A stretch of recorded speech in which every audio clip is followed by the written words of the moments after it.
Good morning. Welcome to the Monday morning introduction to philosophy and theory session. My name is Julian, and if you'd like to join me, I'm going to spend about 55 minutes to an hour talking philosophy and theory. This is a weekly Monday morning session. Let me adjust the camera a little bit, where I try to break down in hopefully intuitive and perhaps even entertaining fashion some of the more tricky conceptual ideas within Western philosophy and so-called continental theory, critical theory, Marxism, psychoanalysis, what have you. If you're joining me for the first time, welcome. I'm so glad that you're here, that you are starting off your week in a sense of intellectual kinship, if you will. I do have a very quick announcement to make, which is that my book, which is titled Spurious Infinities, The Cultural Logic of Post-Postmodernism, is now available exclusively on Patreon. So if you're a patron, go and grab that book right now. It's about, 80 pages, roughly 75 pages, and it is the most condensed, rewritten form of the previous lecture series that I taught of the same name, Spurious Infinities being code for the Hegelian idea of a false universal, and how we can identify the idea of false universality within the many symptomatic contortions of what is known as late-stage capitalism. I've tried to make this book as entertaining and accessible as possible. There are myriad references to everything from Andrew Tate and Elon Musk to my favorite movies and literature. It's a wild ride. I hugely enjoyed writing it and putting it together, and I really hope that you enjoy it just as much as I enjoyed working on it. If you're a patron, you can get that book right now at www.patreon.com/Jeneline and Julian.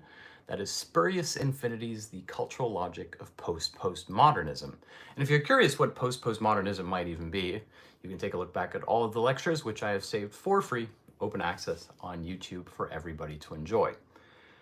Now, on a slightly darker, grimmer note, I would like to take a moment to reach out to all of our students in Turkey and those students who we know are also in Syria, that this is a very dark and frightening morning for everybody, and our hearts are with you, and that we hope that you are safe, we hope that you are well, and that, there's not much else to say. There is something to say.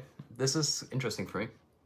So if you're Turkish or not Turkish, you probably know Orhan Pamuk, the author.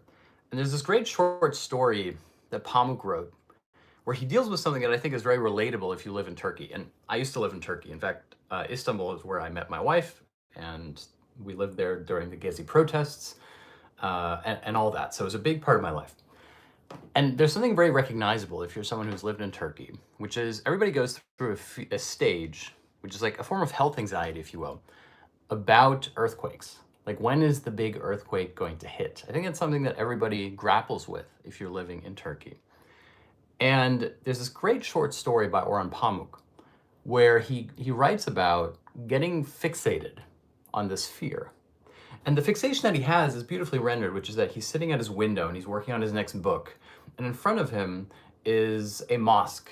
And the mosque has a little tower for a minaret for the call for prayer. And Orhan Pamuk becomes obsessively, sort of neurotically attached to the idea that this minaret might in fact fall onto his house, onto his office, and crush him while he's working. And he becomes so distracted by this idea, trying to predict whether or not the minaret will fall to the left or will it fall to the right, will it crush him or will it crush his neighbor, that he even goes as far as taking a sample of the soil and sending a sample of the soil to a research institute that focuses on predictions and prevention when it comes to earthquakes. And finally, what he hears from the research institute is that no one knows. No one knows exactly what will happen. If there is an earthquake, will the minaret stay? Will it fall onto his house? Will it fall somewhere else? And of course, in characteristically Pamukian fashion, this is also a thinly veiled political metaphor or allegory, if you will, which is that as a writer in Turkey, you never know when the gauntlet of justice will come down upon you and you will be arrested for misinformation or speaking out. And that thereby this fear that Pamuk has that is very relatable and very universal, I think, for most Turks who at a certain point will simply have to learn to say inshallah, essentially, that he renders that into artistic form, into a metaphor or an allegory about the state of what it means to be an artist and a writer in Turkey as such. Although, here I have to add, Pamuk is a little bit, I admire Pamuk very much, but Pamuk is a little bit, he's not as courageous as some of the other authors in Turkey. Let me put it that way. And there's a certain extent to which Pamuk has become like part of the wallpaper in Turkey. And let me give you an example. I mean this quite literally. I went into a Turkish bookstore somewhere, you know, off of Istiklal Avenue, like not one of the real legit bookstores, because Istanbul has some of the most beautiful bookstores in the world, and you'll find these beautiful translations of like, you know, Marx in Turkish, etc. Be very engaged community when it comes to theory. But there's this tiny little bookstore that was clearly designed for tourists, and they had shelves upon shelves. I wish I had a picture of this. Shelves upon shelves of the same Pamuk novel that were lining the walls. And here's the best part: they actually sold an Orhan Pamuk wallpaper that tourists could take home to wrap their own homes in, etc. And I wish I had a picture because it's so beautiful. It's like when you become ubiquitous as a writer, where you're considered not to be a threat. That's exactly the point that you become wallpaper. And here it was like a literal wallpaper. That's where like someone needs to remind me what his name is. Can Dündar. Can Dündar, for example, is a much more courageous writer. And there was a series that Can Dündar was doing. I'm apologizing, by the way, for not getting to the point of this lecture. But there's this beautiful anecdote that Can Dündar, the journalist, wrote for The Guardian when he was himself imprisoned. He was writing little stories about what it was like to be in prison when in Turkey writers were being imprisoned en masse following the coup attempt. Although this might have been before the coup attempt. Apologies, following Gezi. And Can Dündar writes this, I really hope it was Can Dündar. I think it is Can Dündar. He writes this wonderful anecdote where he says, this is Kafkaesque, I mean, literally. He goes into the library and he wants to request a book of poetry. And the librarian, you know, goes through his record, says, come back in an hour, etc. And so Can Dündar goes back to the prison librarian. And the librarian says with like a, you know, a fake dignified mien, he says, I'm sorry to inform you, mister, we do not have the book by this poet. But I've checked our records, and it turns out that we have the poet. Would you like to meet him? And that's, to me, that's such a beautiful anecdote that, like, it's so dark, it's so Kafkaesque, but that's the Can Dündar who wants to get a book out of the prison library, but you're more likely to encounter the author in the actual prison than you are to encounter the book in the prison library. That is the state of things in Turkey. We all know it to be true. My solidarity and my well wishes go out to everyone who is in Turkey, who is in Syria, perhaps even Lebanon, if that's where you are. This was a very dark day, and a dark day that feels unjust and cruel and in some ways almost apolitical. And so I hope that you are safe. I hope that your family is well. And as someone who has grappled with the anxiety of living in a place like Turkey, where you know that the ground is shifting under your feet, both literally and metaphorically, my sympathy goes to you. That being said, I did skip the usual bit, which is usually I ask you guys to let me know where you are joining in from. So very quickly, thank you so much for being a part of this community. Thank you for continuing to support the Patreon. The fact that I get to teach these classes and host the Q&A seminars afterwards is so fun, and it's such a blessing, and I love starting my week with you. So please do leave a comment letting me know where you're joining us from. I see Crimea. Hello, Crimea. That's interesting. Thank you for sharing that. That's wonderful. Alberta, Canada. I'm hoping to come to Canada soon. London, where I lived and worked for 6 years at various universities. Really enjoyed it. Philippines. Hello, Philippines. Always happy to see people from the Philippines. That was actually one of the first places where a lot of people started joining these classes from. Costa Rica. Wonderful. Canada. Mexico. Minnesota. Hello from you. Is that Utrecht, perhaps? Prague. Hello, Prague. Dominican Republic. You guys rock. Thank you guys so much. Ecuador, I see you. Pittsburgh, USA, hello. Portugal, I see you. Turkey, yes. Norway, India. If you're wondering why I'm looking up and down, I have a simultaneous live stream on both Instagram and YouTube. So there you go. Okay, India, Netherlands, India, Bremen. That's wonderful. Lisbon, hello. I love Lisbon. Very, very fond of Lisbon. I studied in Coimbra, so I spent quite a bit of time in Lisbon. Lisboa, very close to my heart. Okay, guys, let's begin. So we've just wrapped up a lecture series titled Spurious Infinities, which, brief plug, you can find the book for on Patreon.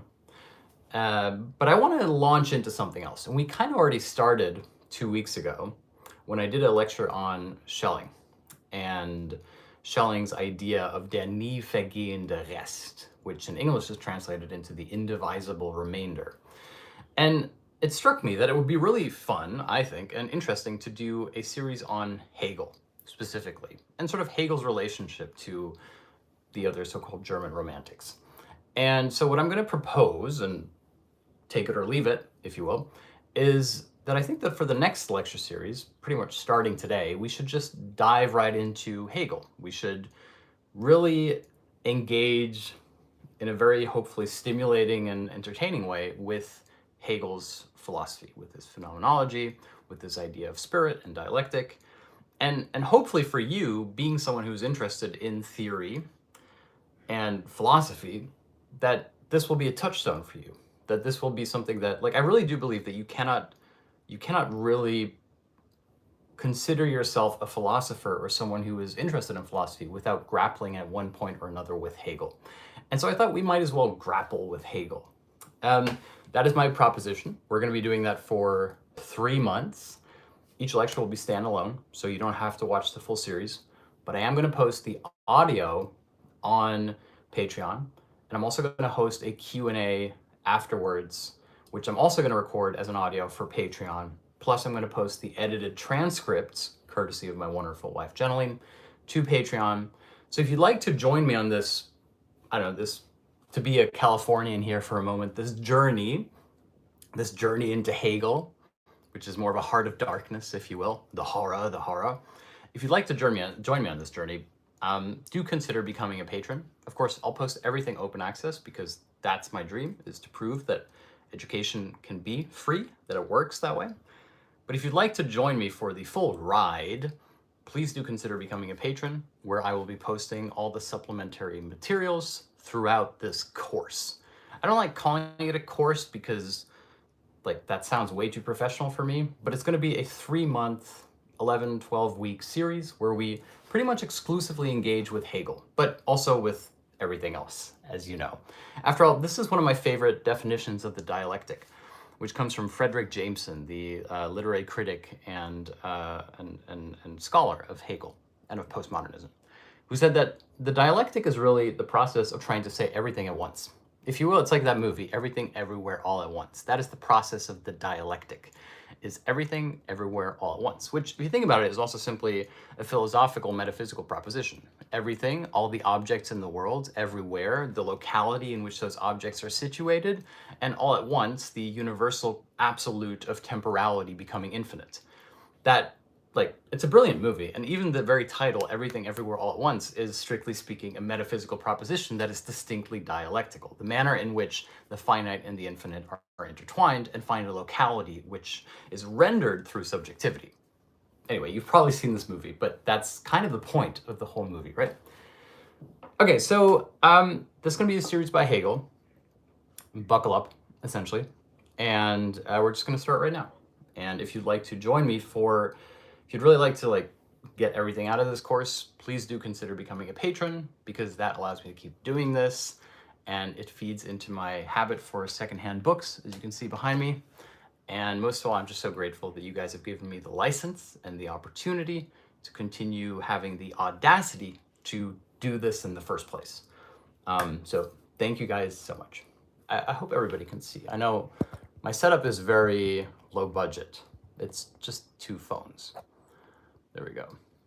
All right. Okay, so whenever I talk about Hegel, One of the places I like to start is actually with the third movie in the Pirates of the Caribbean trilogy, because there's a great scene in the third Pirates of the Caribbean. I think the scene is called Up is Down. And if you want a primer into the dialectic and dialectics, here we have basically the most, to my mind, the most illustrative rendition of the dialectic. So the basic sequence is this. It's a beautiful scene in the Pirates of the Caribbean 3, where a ship is stuck, a pirate ship is stuck in the upside down, a kind of nether realm. And they have to figure out how to get back to the world. And so what the pirates realize is that they have to rock the ship back and forth, which of course is akin to the Disneyland ride with the rocking ship. They have to rock the ship back and forth until supposedly the ship capsizes and the world will be made right again. It's a kind of suicidal gesture, a night of the world in Hegelian terms, a kind of move towards antithesis, which is not a term Hegel uses, but a kind of absolute negation. And what's so brilliant about this sequence, and the reason I mention it, is that there's two characters in this scene who are like the comic foils. They're like the clowns in the movie. And realizing that the boat is going like this and that they're about to be upside down, they take what they believe to be the rational solution. In other words, the shortcut. And what they do is that they tie themselves to the mast upside down. And they look at themselves like cleverly, like, see, we know what's going to happen. We're going to go upside down. And so in anticipation of this, we've tied ourselves to the mast upside down so that we will be right side up. So whilst everybody else is doing the work of making the ship go back and forth, these two buffoons, these scientific empirical thinkers have anticipated the outcome and have tied themselves to the mast upside down. And here's the key thing that happens in this beautiful sequence, which you can find on YouTube, is that as the ship is about to capsize, instead of the ship turning over, it's actually the other way around. It's at the horizon on which the ship was placed, the bottom of which it falls out. Essentially, instead of the ship making a full reversal, it's hard to explain in words, it's that the sea kind of bottoms out. And so it's not the ship that is now upside down, it is the world that is upside down. And thereby it is, of course, rectified. It has been put in place. And here we get the final comedic gag in the scene, which is that we see the two clowns who are still upside down, tied onto the mast, but they are now dripping wet. The reason that I bring this scene up, apart from the fact that it perfectly illustrates the dialectical movement that Hegel describes, which is not simply the negation between contradictions, but what Hegel calls the speculative negation. In other words, we basically have two systems here. We have the system of the dialectic, where we have negation between things, and then we have immanent negation, which for Hegel is about speculative knowing, but we'll get to that later.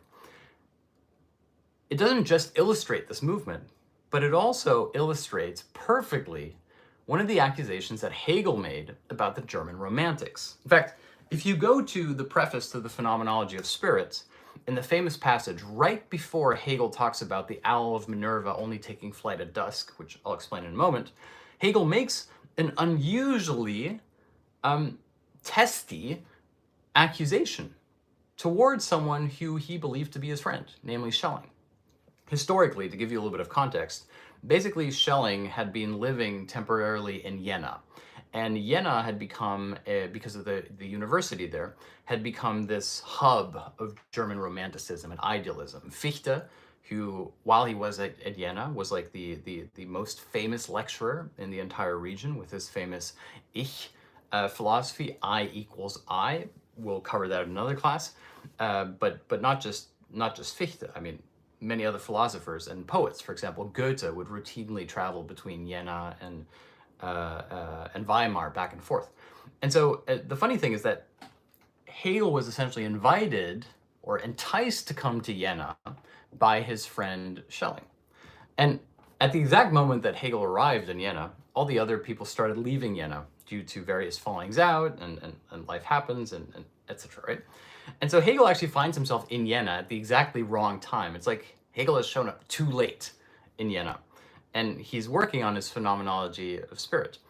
And what's funny is that it said, I mean, there's a couple of ironies here, but I want to be a little bit more focused. What's funny here is that Hegel, in the beginning of the preface, actually lashes out at Schelling and at Schelling's idea of the absolute and at German Romanticism in general. And the way in which he does it is that Hegel adapts what is a still relatively well-known expression in Germany, but I also think in Spain. There's actually I was watching the HBO show The Climb, because I myself am an avid climber, and there's a certain climb in Spain, in Mallorca, I think, that is titled in this exact way. It's titled, "All Cats Are Black at Night." And that's an expression that was fairly common. It's still used today. All cats are black at night, which is to say when it's night, every cat is a black cat.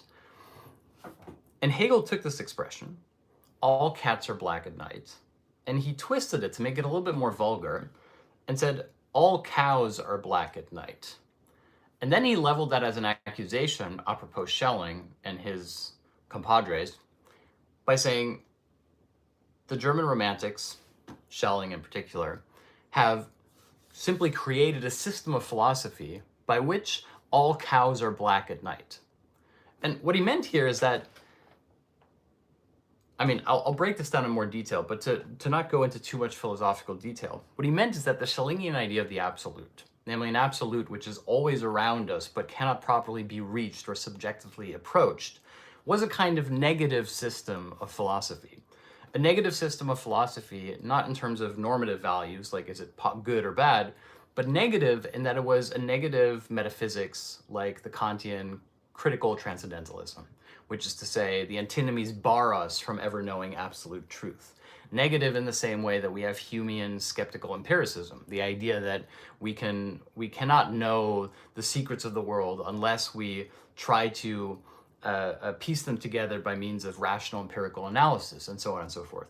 And so Hegel essentially posits what is a positive metaphysics, namely a metaphysics that does believe that we can reach this transcendental horizon, although crucially, and I'll explain this later, Hegel basically says that the gap between the subject and the object, or the subject and the absolute, this gap has to be transposed back into the absolute itself. Again, I will return to this throughout the series.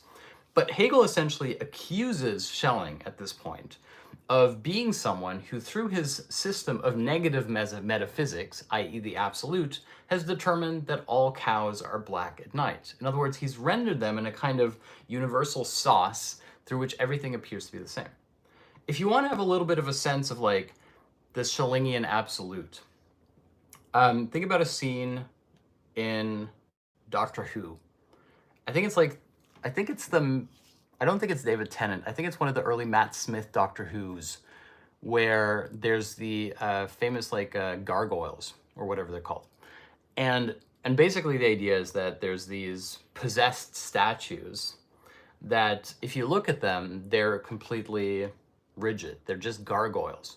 But as soon as you turn your back towards them, they're like creeping up on you.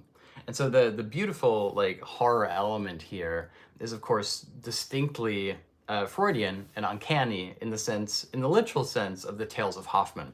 Remember, there's a great scene that Freud recalls in the uncanny, which he takes from the Tales of Hoffmann, which is a blind man who has a vendetta. Well, essentially this, we have two, I believe this is the story. There's two men, and one of them blinds the other in a fight. He becomes blind. And ever since he becomes blind, he's constantly chasing the other man. And he can't escape. It's like he's always there. And the man who's fleeing the blind man, which is already uncanny, being chased by a blind person, I mean, imagine that, right?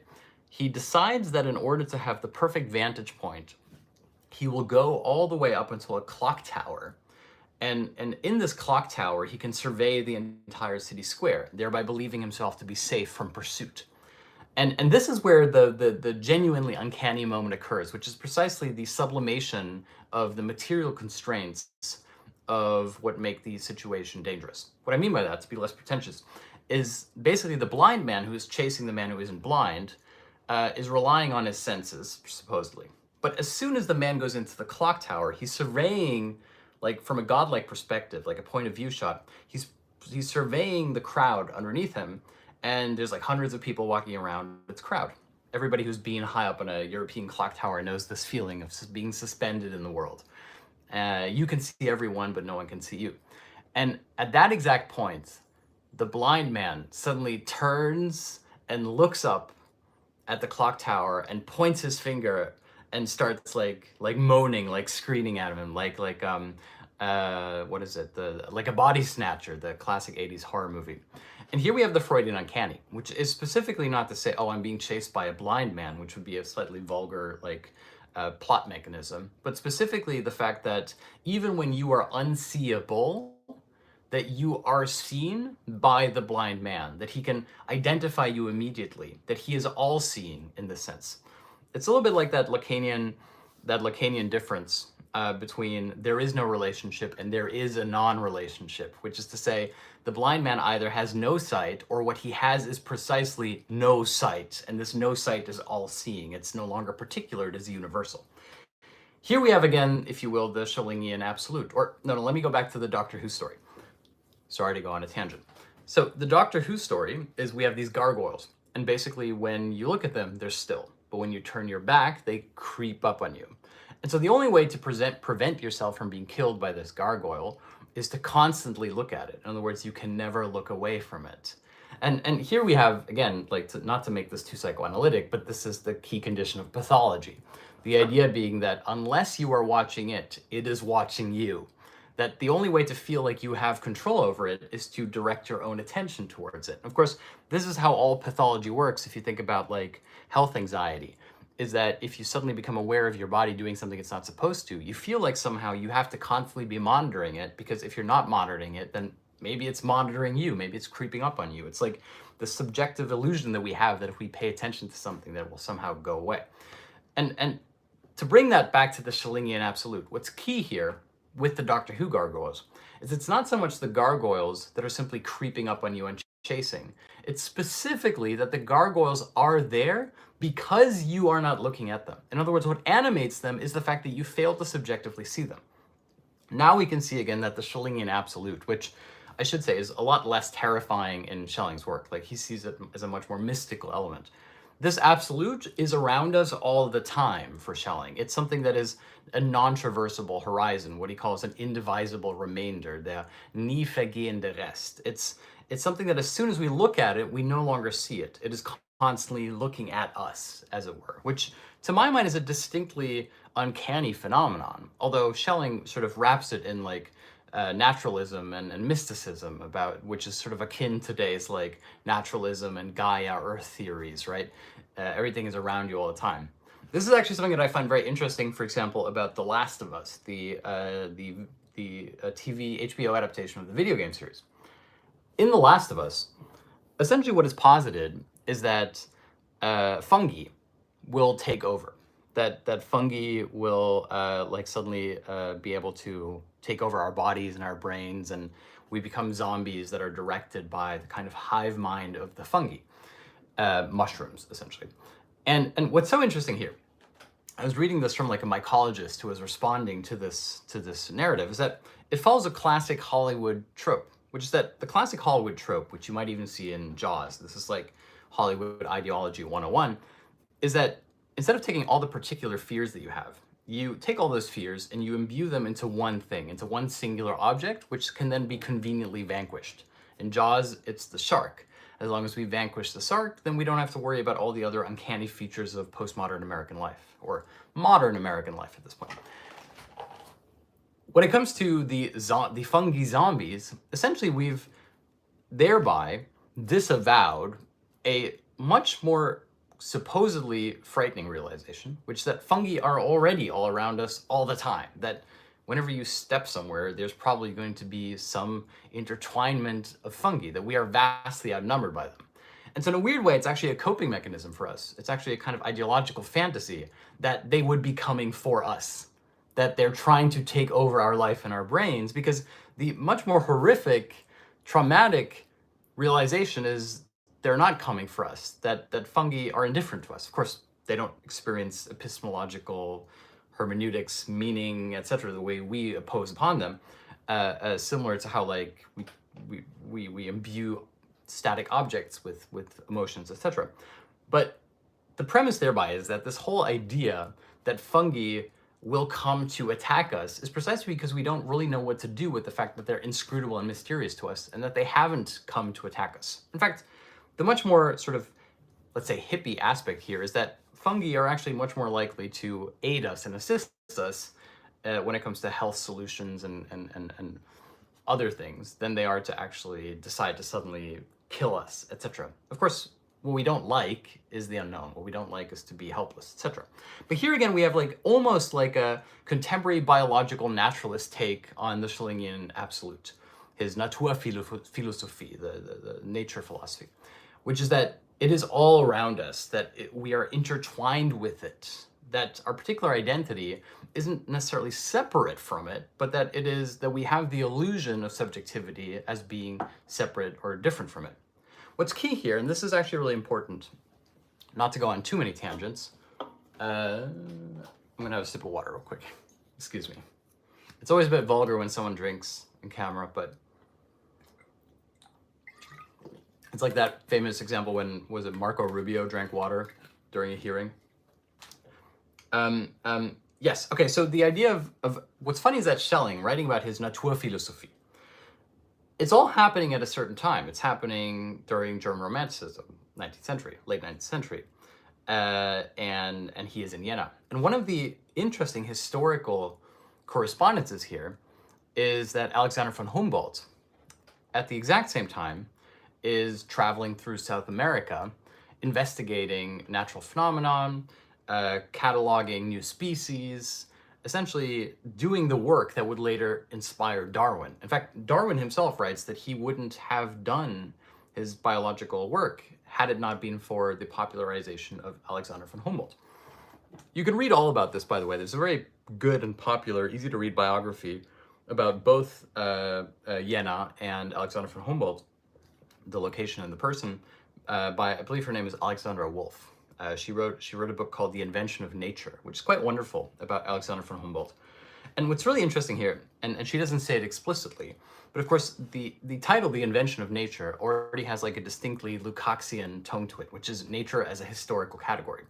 And her argument is essentially that Alexander von Humboldt, as part of the quote-unquote Enlightenment spirit, posited that nature was a scientific category as such, that the idea of capital N nature as a system that could be studied, from which certain laws could be found, wasn't simply about physics, but it was about how we interact with nature. In other words, the creation of nature is not just we are of nature, but precisely the manner in which we explore nature.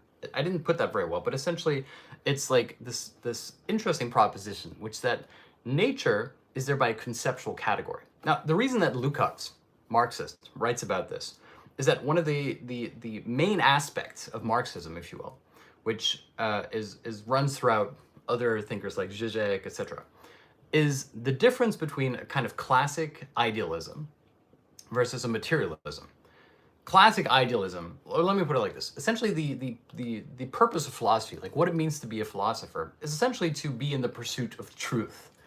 But of course, to be in the pursuit of truth is like kind of a pretentious thing to say, and increasingly ideologically suspect. Anybody who declares themselves as a guarantor of the truth or a defender of the bastion of truth, as Karl Popper once argued, that truth was like a castle that had to be defended from the untruthful or whatever. Anybody who posits this is already distinctly ideologically suspicious, to me at least. And so the classic idealist task of the philosopher is to conceptualize truth in the abstract. The idea of truth as the absolutes, like abstract, high-minded ideas of truth. This is also why, like, for example, Hannah Arendt famously once said that for her, thinking in terms of philosophy was like thinking in fresh air, like being in mountain air. It's like a spa because you're not contaminated by worldly concerns and politics. And of course, this can be true in like contemporary philosophical departments today. I'm sure you will have met one or two people who become experts on, I don't know, Voltaire or something like this, and it doesn't necessarily contribute to any understanding of the world as such. It's almost like this niche specialization that becomes its own hobby almost. Which isn't to make an attack on Voltaire scholars, by the way, who are lovely, wonderful, interesting people. I generalize here. The point here is that the classic task of the philosopher, thereby being idealist in nature, is the task of ascertaining an abstract notion of truth. For the materialist philosopher, and the materialist turn that takes place, which is a kind of necessary turn after Hegel's post-metaphysical turn, I will explain this later. The materialist turn in philosophy, which finds its most sort of, animated version within materialism of Marxism, is to say it's no longer trying to inquire into the truth as such, what is capital T truth, but instead the manner in which the idea of truth is constructed or rendered visible. Now, this is not relativism. It's not saying truth is a construct, and it's not the liberal multicultural belief that everybody speaks their own truth and that we all have different points of view and experiences, etc. That's distinctly not what it is. If you want an example of how it works, think about, for example, Zizek's fascination with cinema. Zizek is super interested in cinema. Why? Well, in his own words, he's interested in cinema because for him, it is the most direct rendition of ideology in the world today. And here we see a transition away from the idealist task of the philosopher, which is to ascertain abstract notions of truth, towards how is truth considered truthful? What makes truth in the world? What is the fantasy frame through which the idea of truth is accessed? In other words, the critique of ideology. And if you think about it, that's even in the word ideology itself. It's logos, which is like the system, the word. And then we have the idea of idea, which is the abstract notion of the truth, right? Idealism is simply thereby the system of ascertaining truth in the abstract. And so the critique of ideology is thereby, strictly speaking, the critique of the manner in which truth is written or codified or formalized in a system of thought and expression and the word. And that's the connection between a materialist critique and the idea of an idealism, classic idealism. And here we can go back again to Schelling and Hegel. Remember, I mentioned that Schelling's theory of the absolute is, strictly speaking, a negative idealism. And what I mean by this is that his belief was that the absolute was all around us, that it couldn't be ascertained, that there was kind of like a intraversible horizon of experience, quite literally, that we couldn't go beyond to see the absolute. It was like the gargoyles in Doctor Who. It's like, it's always there when we're not looking at it, and when we're looking at it, it seems to be not there. Essentially, we can actually posit here that there is a trajectory that takes place within philosophy. And this is a little bit more technical, or formalistic, but if you take a moment to write this down, you'll find that it's quite simple. Which is that we essentially have three dominant frames of philosophical engagement up until Kant, which previously I've termed the three frames of idealism.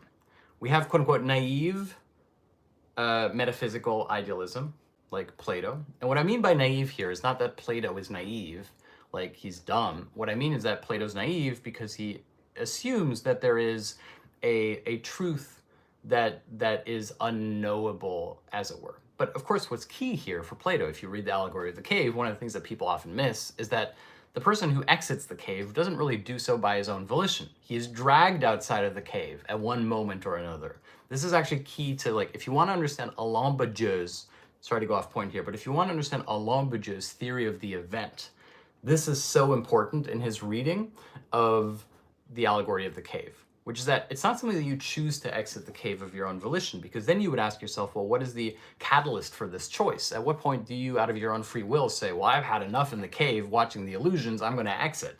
Instead, Badiou basically posits that, I mean, this is in the text of Plato as well, that you are dragged outside of the cave. This is what Badiou then calls event, that there's a historical contingency that takes place that forces you to recognize your own condition. It doesn't force you, but it forces you at least to decide whether or not you recognize it or you don't recognize it. In other words, whether you have what Badiou calls fidelity to the event. Are you loyal to the event? The question of, are you loyal to the event in the case of the Allegory of the Cave is then precisely, do you go back into the cave to help the others out of the cave as well? Anyway, so here we have Platonic naive transcendental idealism, which is the idea that there is an outside that we do not yet know, and we have to go out and accustom our eyes to it, etc., etc. Then we have a negative idealism. We make a massive leap forward here. This is something that Zizek has argued as well, and I've wrote about in the book, which is that essentially we have here the negative transcendentalism that is implicit within skeptical rational empiricism. skeptical empiricism, which is the idea that the world can only be known by looking at the objects in the world, that we have to find empirical analysis, scientific analysis of things as they appear to us. In other words, we've forestalled for the moment, we've put aside the transcendental question, that the goal is thereby to gain a open-ended particular sequence of knowledge so that we can approach the idea of absolute knowledge, but we also know that we probably will never reach it. There's so many things we don't know. There's undiscovered species, there's depths of the ocean we haven't discovered. We don't even really know where we came from. And so we do know where we came from to some extent, but you know what I mean. What is the meaning of life, etc. And so we forestall the transcendental dimension. Here we have a negative idealism, if you will. Now, what happens with Kant, and this is why Zizek believes that Kant is one of the major figures within the lineage of Western philosophy, is that Kant essentially takes the central premise of skeptical empiricism, which is the inquiry into the objects as they appear to us, and he turns it against itself, thereby turning it into a critical transcendentalism. In other words, he returns the transcendental dimension within what appears to be an empirical practice. After all, Kant, in his famous critique of pure reason, is essentially arguing what are the conditions by which reason can ever be pure, by which point can you actually reach this transcendental horizon. Kant, of course, famously argues that we cannot, that we have these so-called antinomies, the barriers that are within reason themselves. So again, the transcendental is conveniently forestalled, it is placed somewhere else.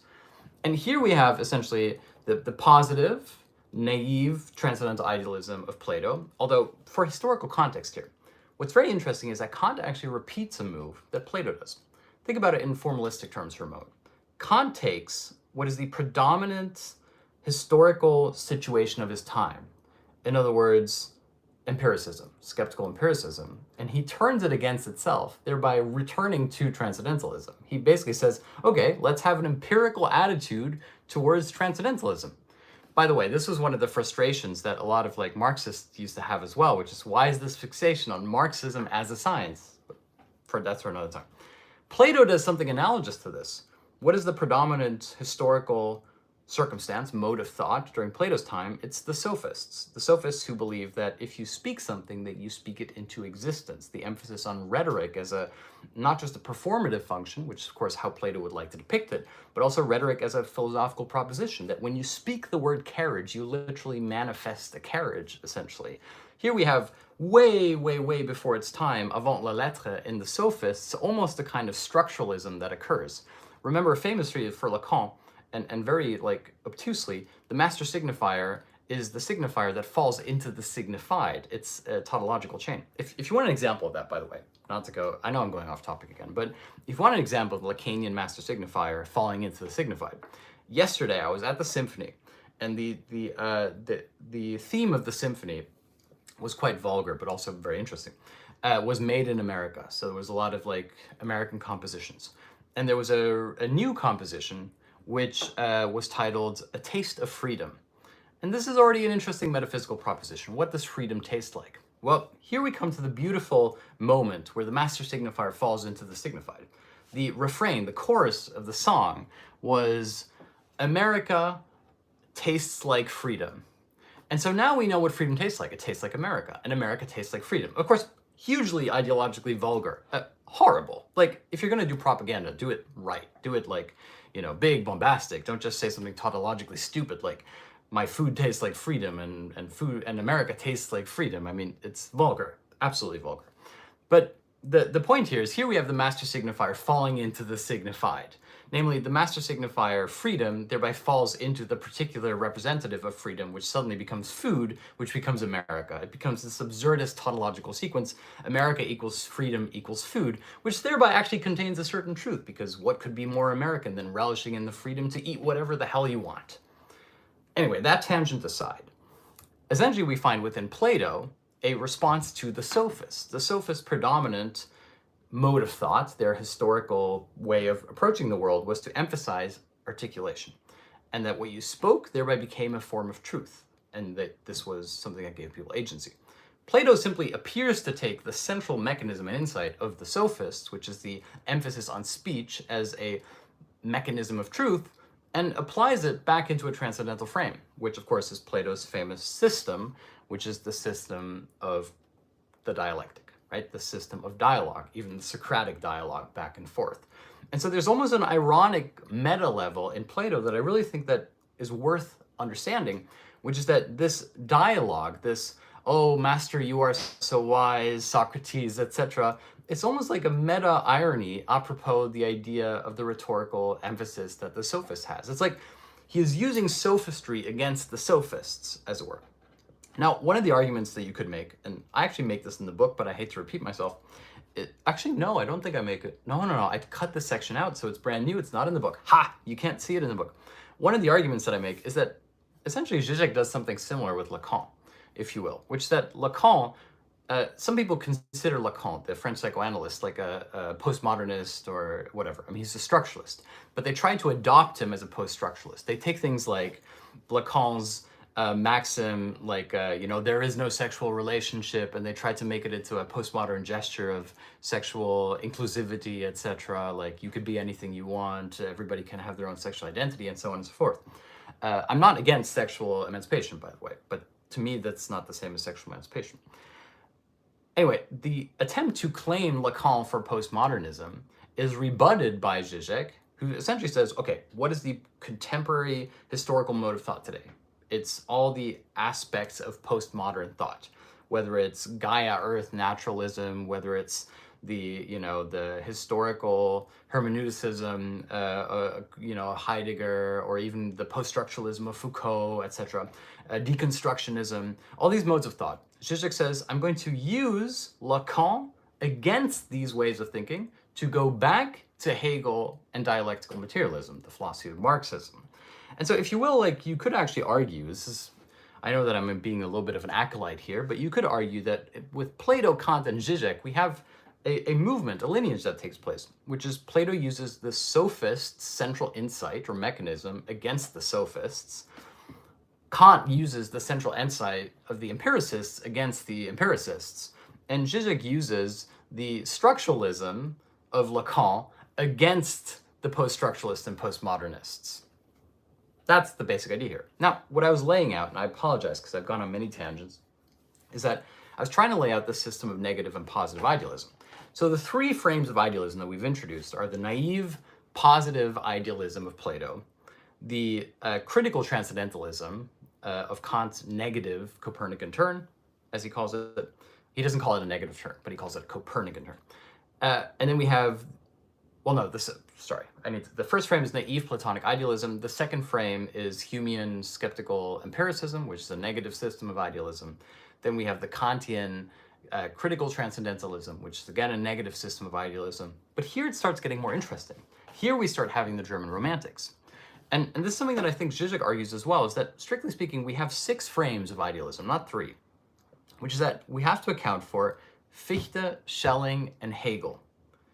Now, Fichte posits Fichte's famous Ich or I philosophy, which, even it was a joke in his time. I mean, it was so successful that even Goethe would, there's letters from Goethe where he, like, in affectionate irony, because he liked Fichte very much, would write, he would sign off his letters by saying, I, the,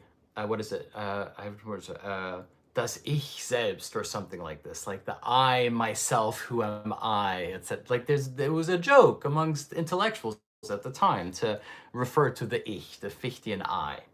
And even, 100 years later, if you think about it, like you go to Rimbaud, like Rimbaud's poetry, and one of Rimbaud's famous lines is, I am an other. I actually think I don't remember what the French is. I think I wrote down the French the other day. I came across this. Yeah, je est une autre.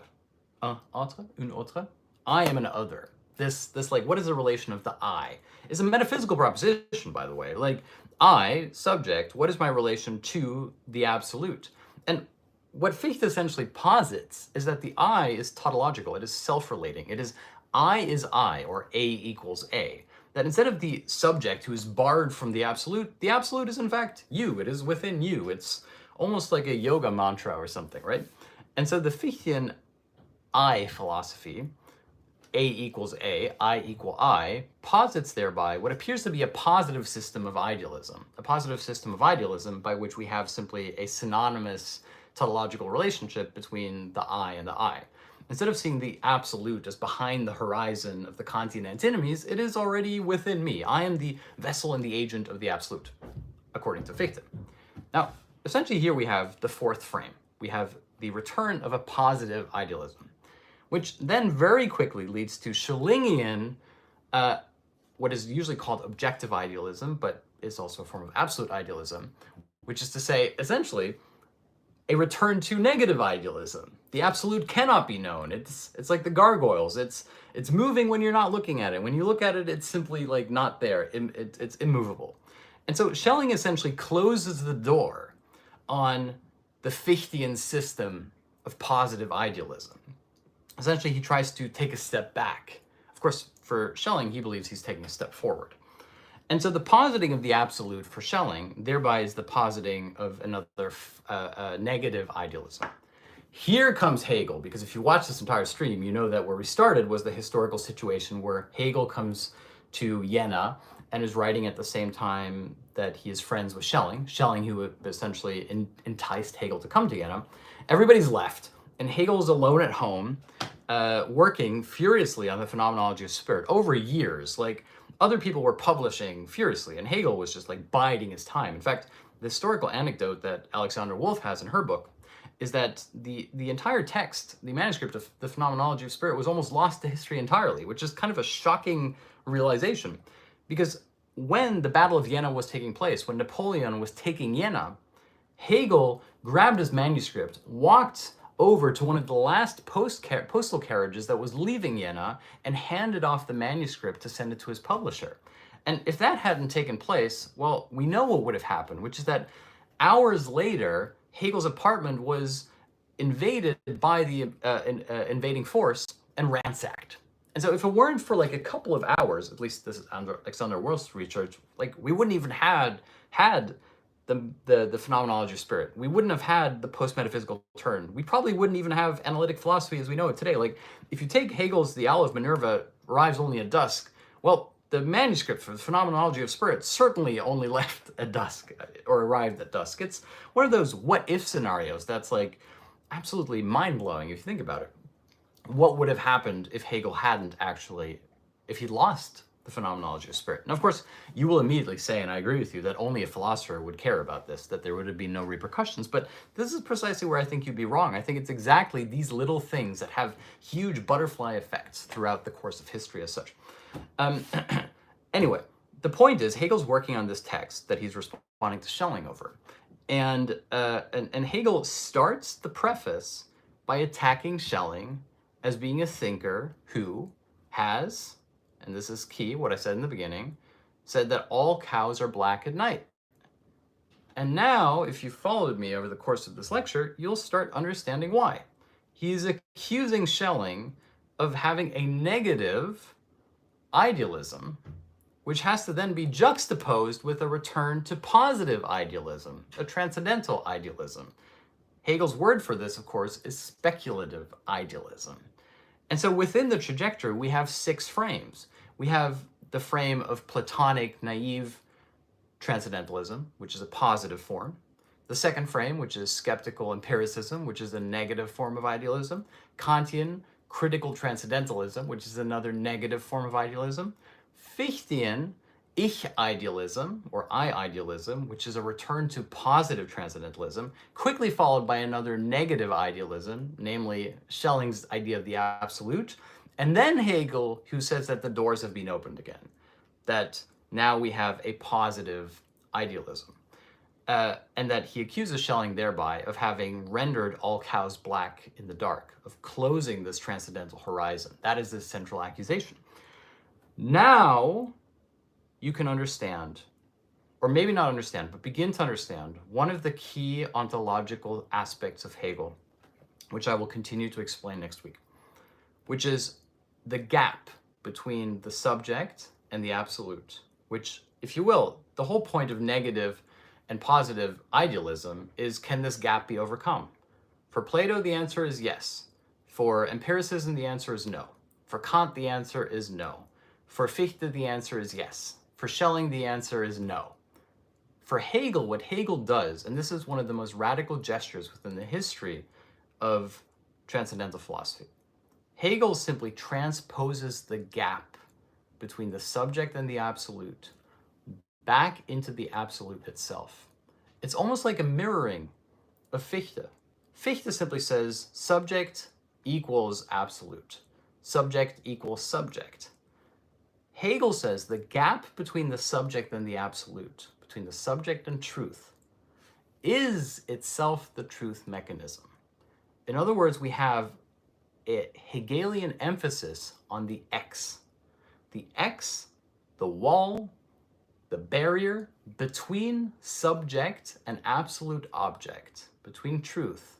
This X, this indivisible remainder, is thereby transposed back into the absolute.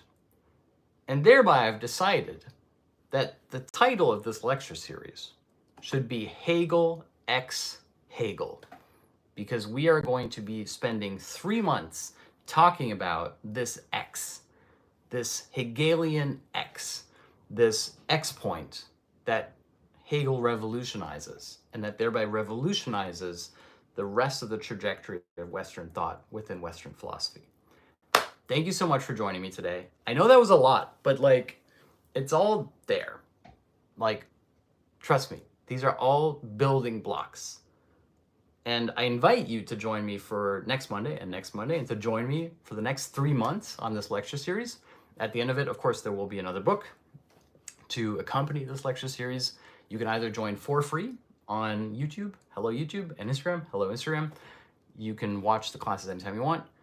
But if you're into this, and if you'd like to go deeper down this rabbit hole, please do consider becoming a patron. That's where I host Q&A sessions after every lecture, including starting in 10 minutes. I'll do one for Discordians and patrons today. It gets you access to our Discord server, edited transcripts for every lecture. You can access the ebooks. There's so much more. And it also really, really helps me keep this project open access and available for everybody. I see someone in the comments saying, I really need to learn German. Yes, I will try to teach you some German throughout this lecture series. Thank you so much for watching. It has been my absolute pleasure to share this session with you. And if you'd like to become a patron and join our community online, please go to www.patreon.com/Julian and Julian. And I see someone says their Discord link is invalid. I will immediately have Julian send you a fresh link. Thank you so much for telling me. If you send me let's see, if you send a Patreon message, we'll be able to send you the link. Thank you guys so much. My heart goes out to everyone in Turkey, Syria, Lebanon. I hope that you're safe. I hope that you're well. Thank you so much. I'll see you next time.